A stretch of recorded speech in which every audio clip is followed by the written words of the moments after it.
Welcome back to the Daily Drum on WHUR and Sirius XM Channel 141. This is the Insight segment. I'm Harold Fisher.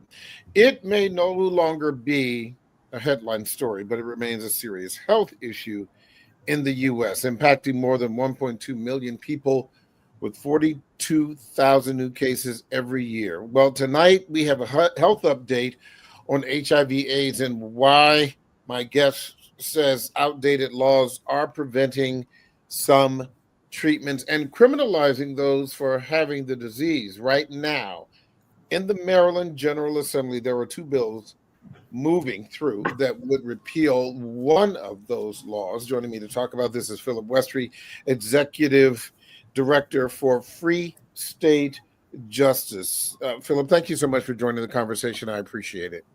Yeah, Harold, thank you for having me. Before we even get into that issue, I did want to get your reaction to something that happened earlier today where the Trump administration has rescinded the move to halt all funding for grants, loans, aid, et cetera.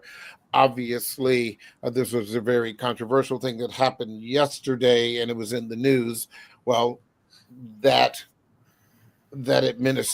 executive order has been rescinded for either your organization and other nonprofits who obviously may look to the federal government for financial support. What's your reaction to that? Well, first, it's a bit of good news that this order was rescinded. I would say for that 24 hours or so, it caused a lot of concern for nonprofit organizations, including Free State Justice. About 35% of our funding is federal funding. And that funding specifically is for our work with victims of crime. And so these are folks who have been victimized in some way. And it goes from everything from sort of elder abuse to domestic violence issues, to street harassment and bias. For us to lose that funding, potentially, that would have likely cost a couple of jobs for some of our staff attorneys. And that's just the impact on an organization like ours that's relatively small. When I think of other legal services organizations in Maryland, like Maryland Legal Aid, Maryland Volunteer Lawyer Service, these are some of our partners that we work with, it would have been catastrophic. We're talking about maybe 2 attorneys at Free State, but we would have been talking about dozens at a group like Maryland Legal Aid. And, those folks, I mentioned those 2 orgs. I used to work at both of those. Those folks are there for people who are dealing with landlord-tenant issues, people who are in foreclosure, catastrophic. One thing I can say, Free State is a 501c3 nonprofit. We don't really concern ourselves with politics, and at least not in a partisan way. But this would have had impacts on folks who probably folks who voted for Donald Trump, folks who didn't vote. This would have impact on children, housing, and just it is the one good thing that we can take away from this is that there is some power in collective action and folks speaking out. There were a lot of people that immediately said, hey, did you know that the federal government does X, Y, and Z? And the federal government is deeply involved in a lot of our lives, even if we don't know it. And it's good news, but also concerning because there is a feeling among folks who need that federal funding, and that goes from organizations to government, that this may just have been the first bite at the apple for the administration. And I think the hope for a lot of us is that the administration understands now how fully how big an impact of even just a memo can be to people and their concerns. I want to move on to the topic at hand, and even before we talk about what is happening in the Maryland State Legislature this week, talk to me first of all about the concern regarding HIV laws, some would term them to be antiquated, just in the state of Maryland, and just share with me what your concerns are. Yeah, and so here's the thing, Harold. We got involved in this HIV modernization effort because of honestly a good friend of mine who passed away a few years ago. This person was an advocate. His name is Carlton Smith. He passed away. I'm sorry, I said a few years ago. He passed away last year. Yes. Carlton had been working on this with us for the last several years, and he was thinking about people who are living with HIV. And this is Carlton's story in a lot of ways. He found out about his diagnosis in 1985, back when people thought that finding out that you were living with what was then called AIDS, and also called GRID, it was a death sentence, And I think Carlton, living from 1980, 85, 86 until 2024 is really a testament to modern medicine, and the fact that the fact that he got to live a pretty full life. But this was one of the last things that he was focused on, because in Maryland, if you are living with HIV, you are exposed to criminal penalties for the mere possibility of transmission of the virus. And so I always describe it that way because sometimes the legalese are a little bit difficult for people to understand. I'm an attorney myself, and I work with just regular folks, and I always think it's good to just sort of get it down to the base level. When I say the possible transmission, this could include anything from a police interaction where kind of worst case scenario, you're someone living with HIV and you're thrown onto the ground and your skin breaks. You could be prosecuted under the current code of Maryland law.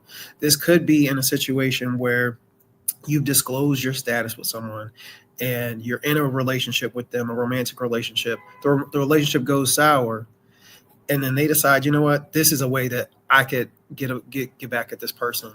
And for us, we're like, this doesn't make any sense. And that's sort of the modern day issue.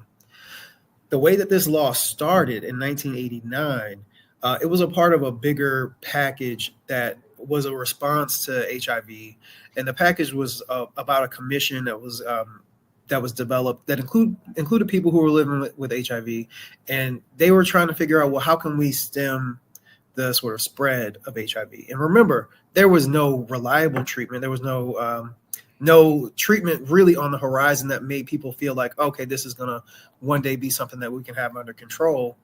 And on top of that, we had the homophobia and a bit of hysteria around people who were living with HIV. And then we had these sort of random stories that were mostly untrue about people, going around trying to spread the virus. And so in all fairness, in 1989, this bill passing, and it kind of fits with the time. And then there was also a federal component that made states want to find some sort of criminalization. This was connected to receiving Ryan White funding, and so everything was really just kind of in the perfect pitch to make it so that, you know what, let's criminalize folks because we're afraid. And ultimately, every once in a while when I think about it, I'm like, how did we get here? How did we get here? It's like, okay, you got to kind of put yourself back there in the context and say, okay, what was it like in 1989? And as someone who was alive in 1989, I was a little kid, but in the early 90s, I knew about HIV. I knew about Magic Johnson. I knew about, folks. And I also was like, okay, this is something I want to avoid. But criminalization just in a lot of ways made sense at the time, where it just definitely doesn't make sense now. Well, a couple of points to transparency. I knew Carlton Smith.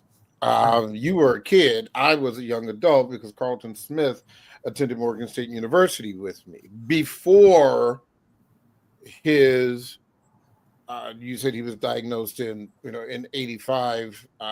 We came in at the same time in 81 or so.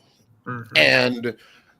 And so certainly I didn't know it was not a conversation. We were not friends. I knew who he was. And his work in Baltimore over the decades is well known for anyone who is even peripherally paying attention to some of these critical health issues may have been aware of his work. So let me say that.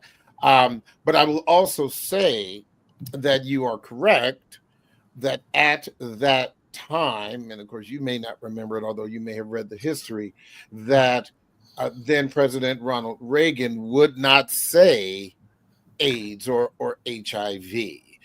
Yes, we're very familiar with the term GRID, and just as another point of reference, there is the docudrama And the Band Played On, which I recommend anybody watch that movie to get even an understanding of the history of HIV and the fight between the who discovered it and the like. So go ahead. Harold, just for a point of clarification for your audience, GRID, and I know because we've used it a couple times, GRID was called gay related gay-related immune deficiency. Immune deficiency, yes. And so again, that right there because again, we were all operating, and again, I was very, very young, but the U.S. was operating under the assumption that this was only a disease that could be transmitted from one gay person or one gay man to another gay man. And again, this just kind of where we were, not realizing this was just that this can affect everybody. And in present day, it affects a lot of folks who are not gay or LGBTQ. Yeah, exactly. And again, that's one of those pieces of history that anyone who's even remotely curious about the history of HIV infection in not just in the United States, but all over the world would have a better understanding. I'm coming up on a break in a minute, but I did want to get to just briefly, and we can go into it a little bit more after the break, the bill that is currently bills. There are two. There's a House bill and there's a Senate bill. What is it that you hope will happen this legislative session? Yeah, so for your audience, the bill is now named after Carlton Smith, in kind of memorial to his work in this effort. The goal is to remove all of these criminal penalties, and according to the data, once these penalties are removed, it's a step towards getting us to zero transmissions, because it removes that stigma from people getting tested and people knowing their status and then knowing what they should do, whether it's to get on treatment if they find out that they're living with HIV, or to take preventative measures like PrEP and PEP to avoid transmission. So that's the big goal. Philip, hold that point. Lots more to talk about. We are going to take a break, but don't forget you can hear this in every edition of the Daily Drum Insight segment via podcast on WHUR.com. The Original Quiet Storm with Raheem Devon is next on WHUR. I'm Harold Fisher. This conversation continues on Sirius XM channel 141 and 96.3 HD2 in just a few seconds.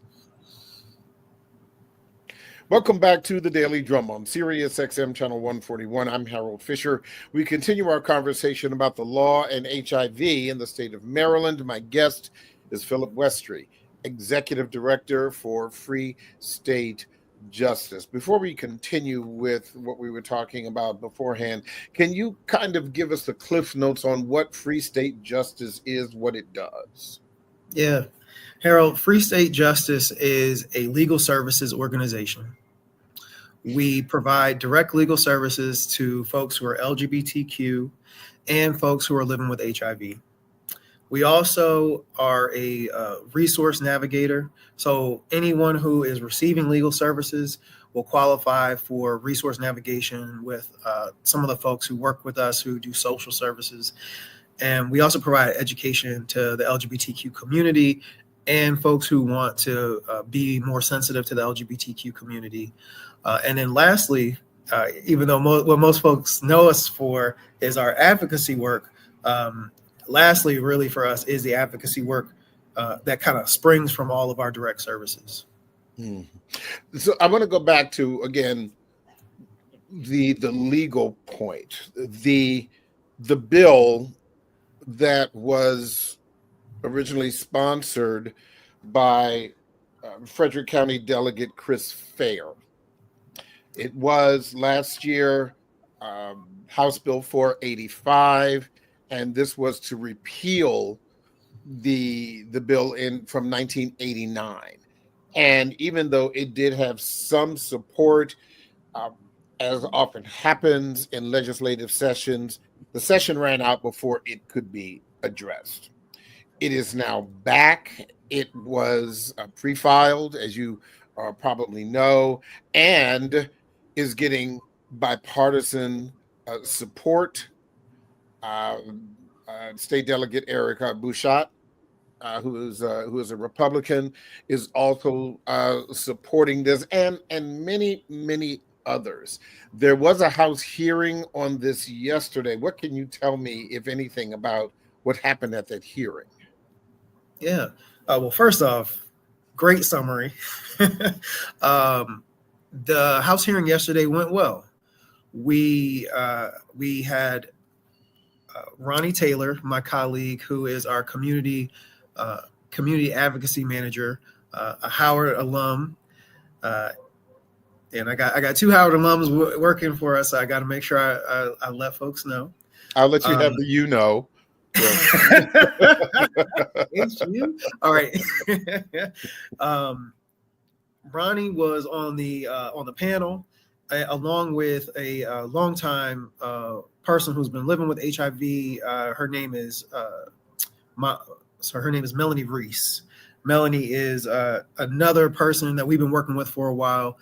She is in her, and this is her. She would let me tell y'all that she's in her early 70s, and she's been living with HIV for nearly 3 decades. They both were on the panel along with Delegate Fair, and Melanie really did. I would say Melanie did such a great job of talking about what it's like to be someone living with HIV and having this fear about just regular interactions, all of a sudden putting you into sort of a criminal justice system that doesn't really kind of appreciate, Black folks and especially folks who are living with HIV. And then Ronnie, knocked out sort of the conversation around Carlton and his efforts in this work. And then she also talked about sort of the legal ramifications. And then Delegate Fair did a really good job of summarizing the why and the history of the bill. And so that was the panel yesterday. I would say the hearing went pretty well. We've done our work over the last year. We've been talking to those delegates and really building that support. We were able to get funding for a commercial that's been running on radio and on streaming that gives Marylanders a little bit more information about, this law and the reasons why they should support it. Those have been running in both the DC metro area and in the Baltimore metro area. There's been a lot of work done over the last year, and I think Carlton was a big inspiration for that. His life and the way that he just was so persistent, because he was the person who got me 100% on this a few years ago. He was like, he broke it down to me very easily and with just in a way that I was like, oh, this is the way people should be talking about this, and it is ultimately how what I've adopted. And it was, yeah, so it went well. I think we're in a good posture in the House, and right now Ronnie is doing her thing in the Senate as we speak. Mm-hmm. Yeah, that's right. Now, nothing, as we know, is when it comes to legislation is a slam dunk, and the reason why I think this is such an important point was because, give me a gold-plated news nerd card, but that's part of my job, is that even last year I was watching one of the hearings from last year, and while there was so much apparently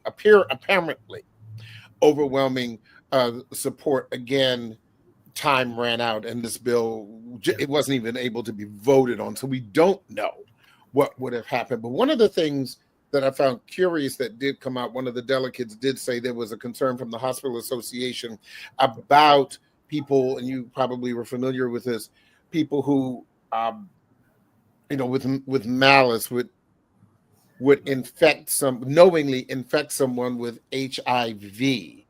And one of the prosecutors from the Montgomery County State's Attorney said, who supported the repeal of the 1989 laws, said there are other laws that would address that. So my question to you is, even if this law were to be repealed, are we in a place now where someone who intentionally infected someone with HIV should be criminally prosecuted? How should that, I have no thoughts, how should that be handled? Yeah, and so, Harold, I'll tell you, my legal background is more on the civil side, but I will say we did have the state's attorneys, which for folks is the prosecutors for the state, and then also the public defenders, both both of those associations come out in support of this this bill. What the gist of the State's Attorneys Association, what they were getting at is they see the sort of health ramifications of this as something that's just too broad, and the public health ramifications that are too broad, and that they do have the tools. There are tools around sort of aggravated assault. There are tools around that they already use that are ways that you can deal with someone who has an intention to cause harm, but they also use that for other things, like so. And I don't want to I try not to get into too many like weird examples, but like if there's if you're like sort of plucking someone's fingernails out, they have a statute for that kind of thing. So it's a different, so they're looking at it, they're like, we want to look at this more as a case by case versus criminalizing everybody who's living with HIV off the jump. Because all it would take present day is the allegation for, all you need to know is someone's status. And all you need to know is that you could say, oh, there was a way that I could have been transmitted with HIV, could have been transmitted to me. And this is as easy as going down to the court commissioner's office and filing a complaint. This is in Maryland, any old citizen could say, hey, X person did this, and I know that they're living with HIV, and then all of a sudden they're getting a call from the police to figure out, well, what happened, and they're getting investigated. And the first thing that would be investigated, if this was the way that the law, if this was the way that they were being prosecuted, would be for the state to find out if this person is first living with HIV. So then that exposes this person's status to the state. And then second, even regardless of whether there was transmission, regardless of whether anything actually happened, this person who may be innocent, who may be not guilty, all of a sudden having to hire a lawyer. They're having to, try to come up with an alibi and say, oh, I wasn't here, I wasn't there. And just from having, living with a treatable medical condition, Like that just, doesn't work for us and a lot of the legal advocates that have been in support of this bill. You know what this reminds me of, and as a lawyer, you can tell me whether or not this is a good example. But this reminds me of some of those viral videos that we saw during the height of the pandemic, where you had some people who wore masks, but then you had others who refused to wear masks. They got mad in the store at you because you were wearing a mask, and they decided to cough on you, and you didn't know what their COVID status was. And we all know, we've seen the videos, that some of those angry, aggravated people who may or may not have known what their COVID status was, some of those people were, if not arrested, at least detained, and maybe some of them had been arrested for attempting to infect someone with COVID. Am I off base here? Yeah, and so in Maryland, we decided not to go that route with COVID for a lot of some of the same reasons. But yes, it actually does sound like that. Similar. Very similar. Yeah. Yeah. What other kinds of issues in the state of Maryland as it relates to HIV-related laws do you believe are problematic for those who are HIV positive? Certainly the 1989 law is one, but are there other issues that Free State Justice is concerned about? Yeah, Harold, one of the issues that I'm really, really nervous about, and here's the thing, the state of Maryland, we have a budget crisis right now. We're seeing drops in funding for supportive services for people who are living with HIV. People don't understand that one of the reasons why, obviously you can live longer with HIV now and live a pretty full life, but some of the medications, especially some of those early medications, have caused some harm to people who are older. And we're talking about folks who are in their 60s and 70s who've been living with HIV for decades. So they have something called comorbidities. So these are multiple things that kind of happen inside of your body, in part because of your HIV status and what's sort of living in you, because the virus does still attack your body. And then the medications to fight the virus, they don't always, they're not always perfect. And everyone's body sort of reacts to them differently. And here's Harold, I'm not a doctor. But when I talk to older folks who are living with HIV, some of them have issues with their liver. Some have issues with their pancreas. Some of them are in and out of the hospital for things like the flu. Obviously, when COVID was going on, this particular population was more likely to have more serious effects of COVID. And so when we start to reduce funding, because we are starting to see an overall trend down in transmissions, if we're starting to reduce funding because we're like, oh yeah, there are fewer and fewer people, we're forgetting about those people who are living with new transmissions, and we're forgetting about those people who've been living for decades with HIV, and they do need special attention and they do need special supports. And what we're seeing right now in Maryland and really across the country is a rollback in some of that funding.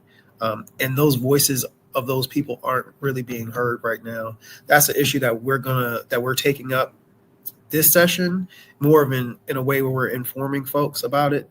But next session, I feel like that's going to be a big part of our sort of HIV related work. The other thing is around the access to PrEP and the access to PEP. And so those two, so PrEP is more around, this is something that you're taking to prevent the transmission of HIV, and something so it's a pill, it's an injection. There are all these different ways that folks can have PrEP as a medication. And then PEP is more of when you've been exposed, you think you've had a you've had an encounter with someone who's living with HIV and you all didn't use protection, and you have sort of an emergency treatment that lasts for about a month, where you're taking pills to try to avoid a possible transmission. For us, the access to those things should be available to anybody who needs them, anybody who wants them, and they should be, if not free, as close to free as possible. And that's an issue. And then we also concerned about, like, is PEP and PrEP going to be available in pharmacies? Can someone get a test and then get on a quick PrEP regimen before they see their doctor? We want to make sure that we're trying to get us down to zero transmissions. And again, Harold, this is the part that's really interesting. And you did say that you were a little older than me. Yeah.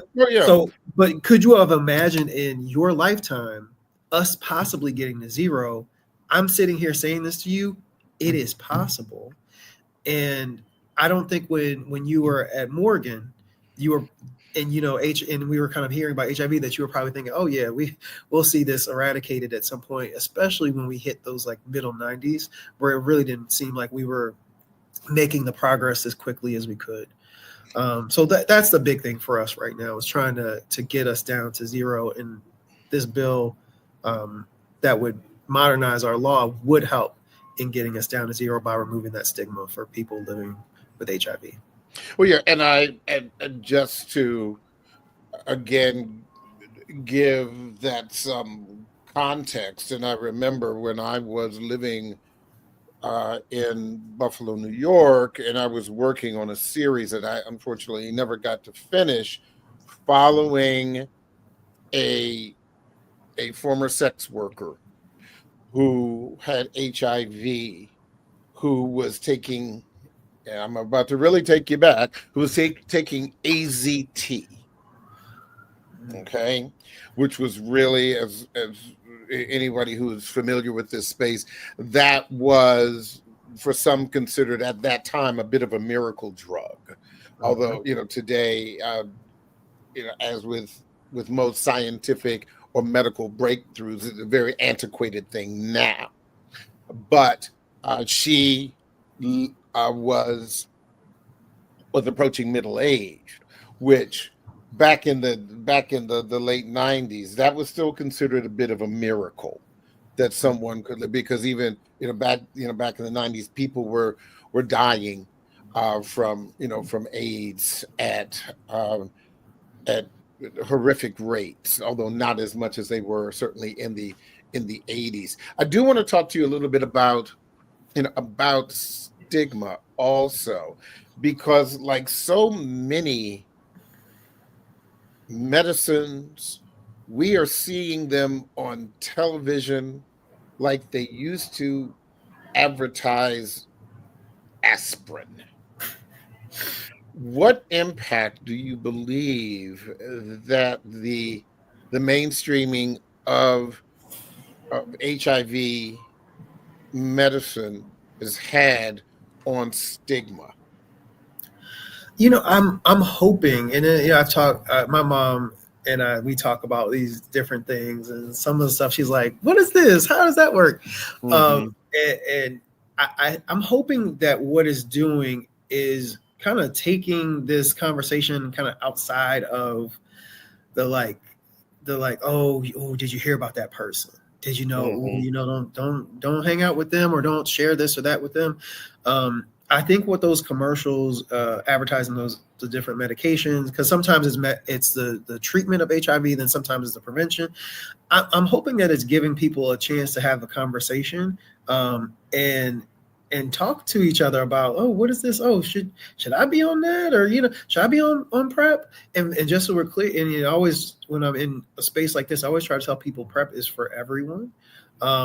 Anyone who feels like they may need PrEP can get it. It's just all about feeling empowered to ask for it, and also to get tested.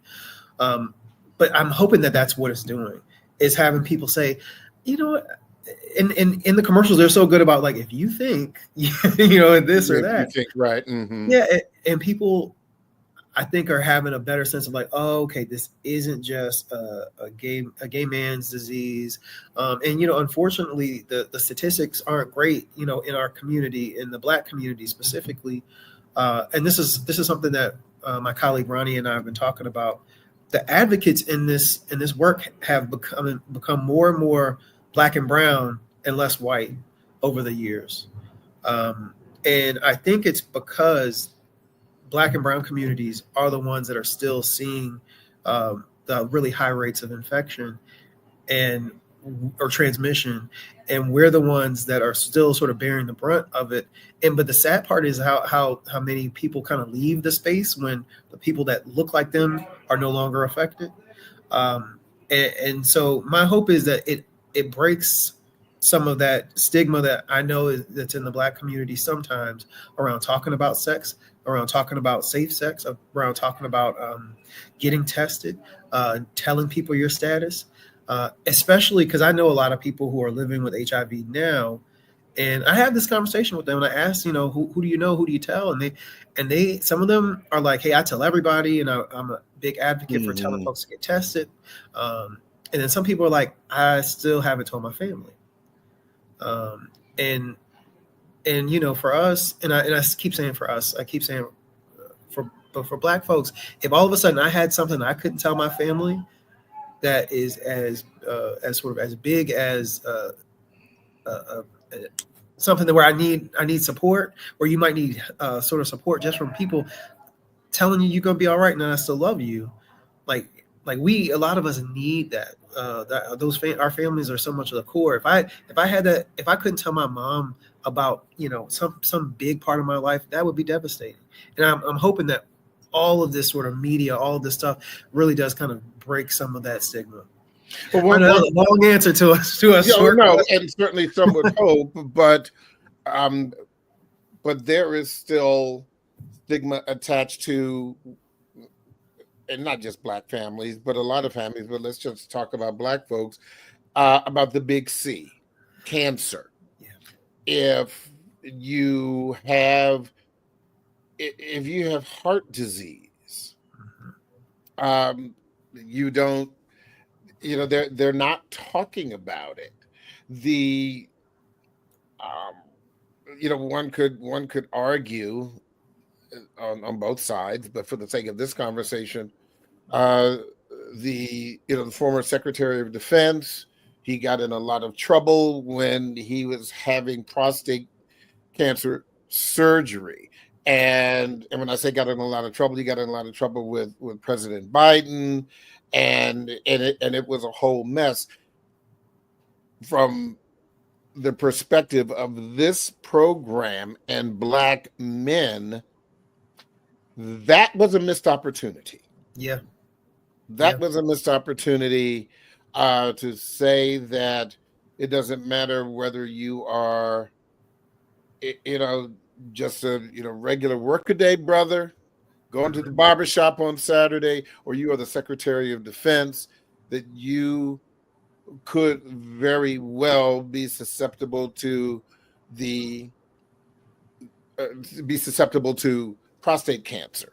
Yeah. And again, like I said, that was a missed opportunity. And so, back to the issue at hand and knowing your status, do you believe that if some of these old HIV related laws are repealed, what impact might that have on people being tested, knowing their status, etc.?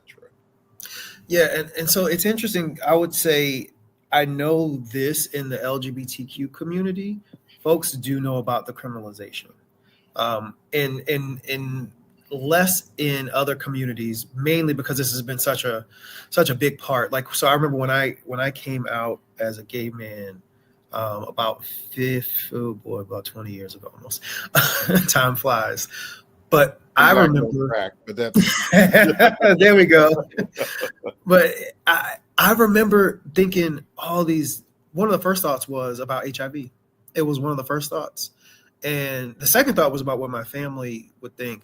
But HIV has been such a part of the narrative.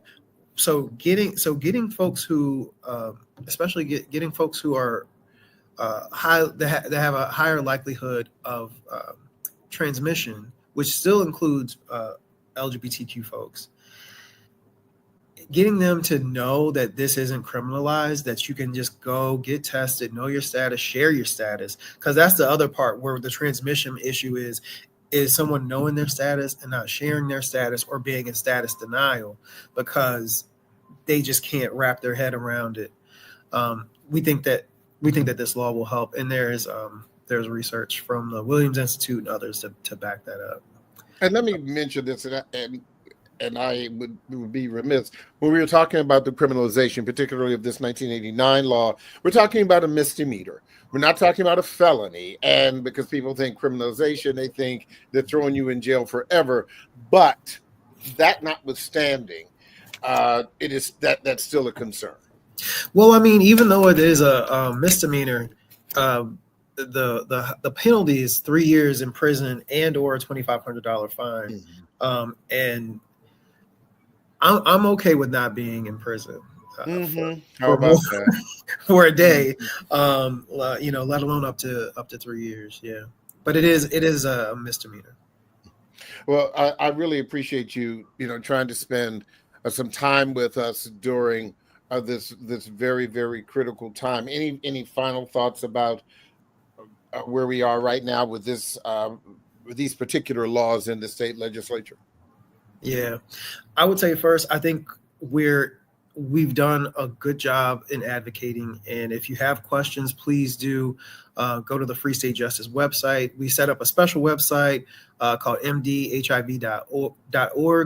And you can get some information about the bill itself, more information about sort of the sort of statistics around the issue. And then I would say, whether this bill gets passed or not, obviously I want that. Folks definitely need to go out and get tested. It's for your health, it's for your family. And then the only last thing I want to throw in, because you mentioned it, as an attorney, I've talked to folks who have sort of end of life issues. I've prepared wills for families.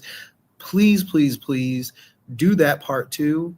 Don't be afraid to talk to your family about cancer, about sort of your final arrangements, and go ahead and get that put in writing, and get all that done. And let's have those conversations. And if anybody ever needs any help, feel free to reach out to me. And the organization freestatejustice.org is where we're at. Phil Westry, Executive Director for Free State Justice, thank you so much. I appreciate your time. We will keep an eye as these bills move through the Maryland General Assembly, and reach out to us if you have any news. Thank you, Harold. That is the Daily Drum for this Wednesday, January 29th, 2025. I'm Harold Fisher.